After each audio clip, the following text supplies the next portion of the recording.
What is going on, guys? By the title of the video, you can obviously tell this is another Summit film session, and we're going to be going over Joel Embiid. Joel Embiid has arguably been the MVP so far this season. He's the NBA's leading scorer.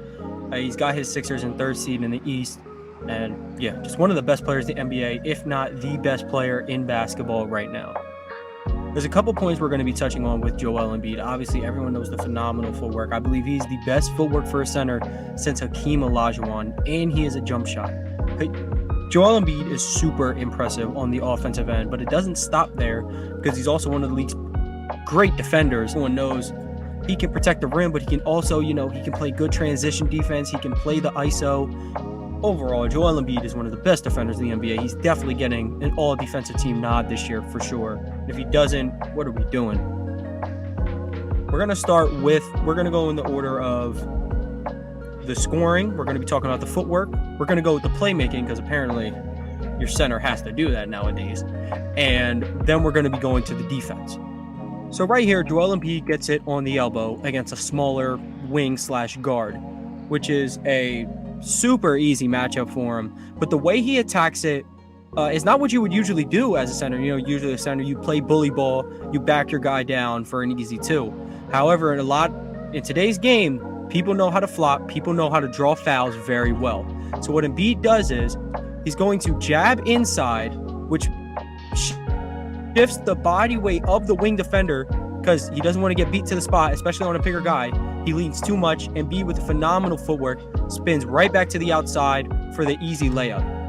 So in this situation, they're kind of in a transition. Not really. They're getting into a half-court offense, but it is fast. He's moving fast. He notices that Derek White has to get Maxey behind him. Al Horford is sagging off a lot in this situation, which is something that Embiid in other situations, he can hit the three here. But what he decides to do is he comes off as he noticed Derek White is kind of half in it, not really. He's going to go right at Horford and give him that same spin move that he gave the guard. Look at it again. That right foot is going heavy to the outside, looking like he wants to go for the right-hand layup. But as he notices, there is going to be a slight help from Jaylen Brown. Doesn't commit all the way as he respects the Tobias Harris shot. But him leaning to the right, looked like he's going for the right-hand layup on the very good defensively Horford, is able to shift his weight enough. And look, they're essentially back-to-back. That's an amazing spin move.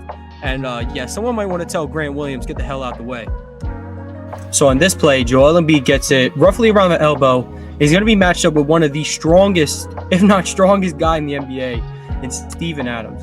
So he gets the ball here, and he's going to go hard left, which is going to shift Adams' weight a little bit to the left. Well, his right. But what Embiid does is he puts that right shoulder into him, create the tiniest bit of separation which is needed, and he's able to get Adams all the way back into the restricted area from roughly the middle of the paint, which is a very good job by Joel Embiid.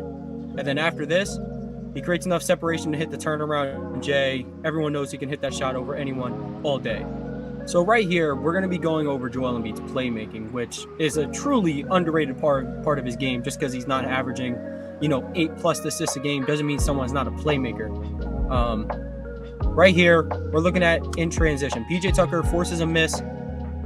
PJ Tucker's going to tip the rebound to Embiid. Now, Embiid's going to lead the charge. There's not many 7-footers leading the charge in the NBA. But what Embiid does right here is he does this fake pass to Tobias around half court, but it comes back to him, leaving this defender, halfway in, halfway out, not really committed, which leaves Tobias for an easy bucket. After Thibault secures the steal, he gets it from Embiid.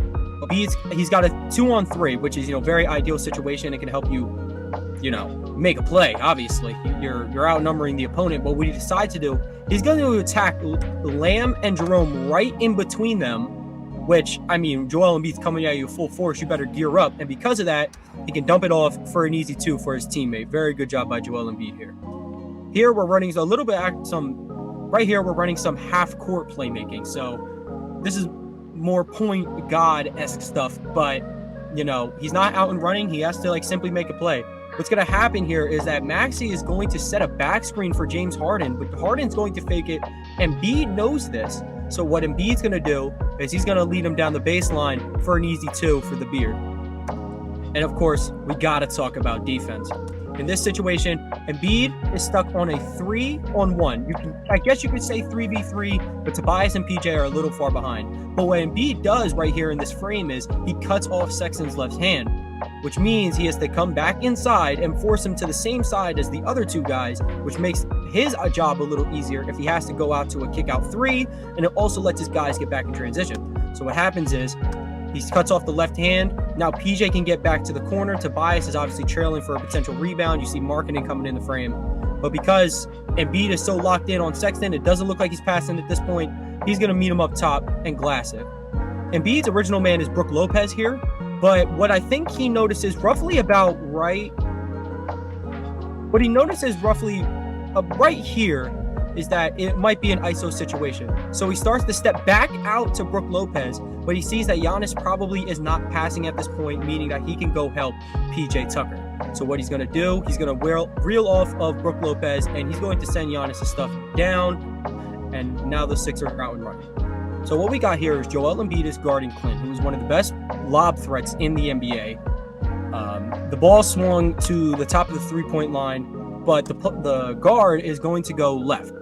Now, this is an ideal setup with, guard, Clint, lob, finishes, almost inevitable. But Embiid does a good job staying in between, knowing where Clint is while keeping his eye on the ball handler.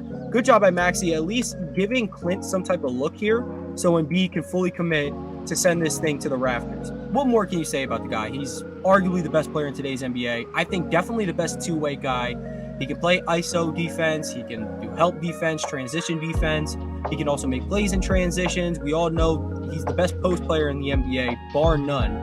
And he's got a J. He's an elite 3-level scorer. He's got a good handle for a 7-footer. What more could you want out of a player, honestly? Arguably the best player in the NBA. It was honestly such a fun time doing this film review on him because he's truly something else. If you guys didn't know, this is Bentley. This is our new dog. I wanted him to say hi. Say hi, Bentley. Looks just like our other dog, Dean. We just got him this week. He's definitely a charm. I wanted you guys to see him.